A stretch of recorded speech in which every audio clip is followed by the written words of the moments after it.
Adım Şeymadır, 25 yaşındayam. Həyat yoldaşım Mehmedi itirdiyim gün sanki bütün dünyam başıma yıxıldı. Onunla keçirdiyimiz 15 il bir anda xatirələrə çevrildi. Mehmet uzun müddət mübarizə apardığı xəstəliyə təslim olmuşdu və məni 2 balaca övladımla baş-başa qoymuşdu. O gün həyatımın ən qaranlıq günü idi. Onun yoxluğu evin hər küncündə hiss olunurdu. Səhərlər yuxudan oyananda yatağın boş qalan tərəfinə baxmaq ürəyimi parçalayıb gedirdi. Bir gün dolabından köhnə montunu çıxardım. Hələ də onun qoxusu sinəmə doldu. Ciblərinə baxanda isə kiçik kağız parçaları, yarımçıq qalmış qeydlər gördüm. Sanki mənə ötürülən son bir salam, son bir iz idi. Uşaqlarım da atası üçün çox darıxırdılar. Kiçik qızım Elif hər axşam məsum gözləri ilə "Ana, ata nə vaxt gələcək?" deyə soruşurdu. Oğlum Ali isə içinə qapanmış, sözsüz söhbətsiz bir uşaq olmuşdu. Mən onlara güclü görünməyə çalışırdım, amma içim paramparça idi.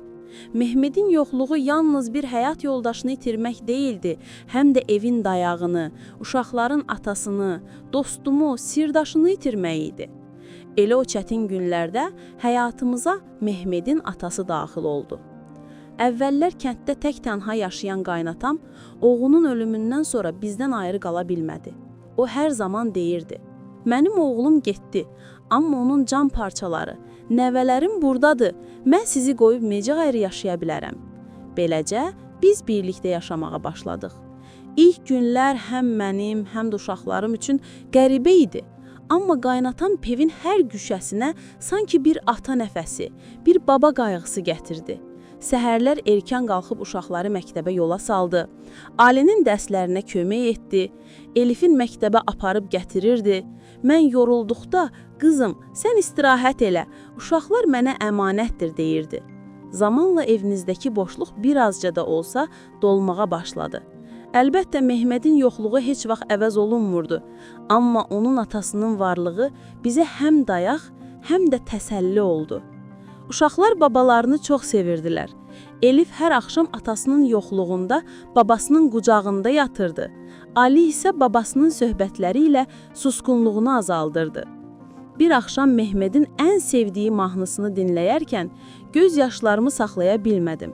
Qaynatam sakitcə yanıma gəlib dedi: "Oğlum getdi, amma yadigarlarını mənə qoydu. Mən yaşadıqca siz heç vaxt çətinlikdə qalmayacaqsınız." Onun sözləri ürəyimdə dərin iz buraxdı. Mən başa düşdüm ki, Mehmedin sevgisi təkcə övladlarında deyil, həm də atasının şəfqətində yaşayır. Biz, mən, uşaqlarım və qaynatam bir ailə olaraq həyatı davam etdirməyə başladıq. Mehmedin yoxluğu hələ də ürəyimi ağrıdırdı. Amma onun bizə bəxş etdiyi sevgi, atasının bizə verdiyi dəstək və ailə bağlarımız bizi ayaqda saxlayırdı. Mən hər gün onun xatirəsi ilə yaşayıram. Onu itirmək mənim üçün son olmadı. Əksinə, onunla keçirdiyim gözəl anıları yaşatmaq və övladlarına həm ana, həm də ata olmaq mübarizəsinə çevrildi. Aylar, illər beləcə keçirdi. Amma qaynatamın baxışlarında, hərəkətlərində qəribəlik hiss edirdim. Əvvəllər diqqət etməsəm də, sonralar bu dəyişikliklər məni rahatsız etməyə başladı. Sanki onun üzündə gizlədiyi başqa bir niyyət vardı. Mənə qarşı münasibəti yavaş-yavaş dəyişirdi. Əvvəl mehriban və qayğıkeş görünən adam, indi sanki sərhədləri aşmaq istəyən birinə çevrilirdi. Bir axşam yatağımda yatdığım zaman qapının astaca açıldığını eşitdim. Dəhşətlə gözlərimi açdım. Qaynatam asta addımlarla içəri keçirdi. Mən yataq geyimində idim. Dərhal üstümü örtməyə çalışdım. İçimdə qorxu və çaşqınlıq qarışmışdı. Onun dayanmadan üzərimə doğru gəldiyini görəndə ürəyim döyünməyə başladı. O an anladım ki, artıq vəziyyət düşündüyümdən də ciddi idi. Mən dərhal ayağa qalxıb sərt səslə "Nə edirsən sən? Dayan!" dedim. Səsim titrəsə də gözlərimdəki qorxu qəzəbə çevrilmişdi. Mən uşaqlarım üçün, özüm üçün, həm də Mehmedin xatirəsinə görə bu vəziyyətə heç vaxt icazə verə bilməzdim. Qaynatam bir anlıq donub qaldı, Sonra geri çəkildi. Mən isə o anda qərar verdim. Ya evdən çıxıb gedəcəkdim, ya da uşaqlarımı götürüb başqa bir həyata başlayacaqdım. Qapını bağlayıb pəncərənin önünə keçdim. Ürəyim sürətlə döyünürdü. Qaynatamın az öncəki baxışları hələ də gözlərimin önündə idi. Sanki evin divarları üstümə gəlirdi. Öz-özümə dedim, mən burada daha qala bilmərəm. Uşaqlarımı bu təhlükənin içində böyüdə bilmərəm. Səhər açılanda Elifi və Alini oyatdım. Heç nə olmamış kimi davrandım, amma səsimdəki titrəyişi gizlədə bilmirdim. Onlara sadəcə biz uzun bir səfərə çıxacağıq, dedim. Uşaqlar soruşmadılar. Sanki onlar da içimdəki gərginliyi hiss etmişdilər. Bir neçə gün ərzində gizlincə hazırlıqlar etdim.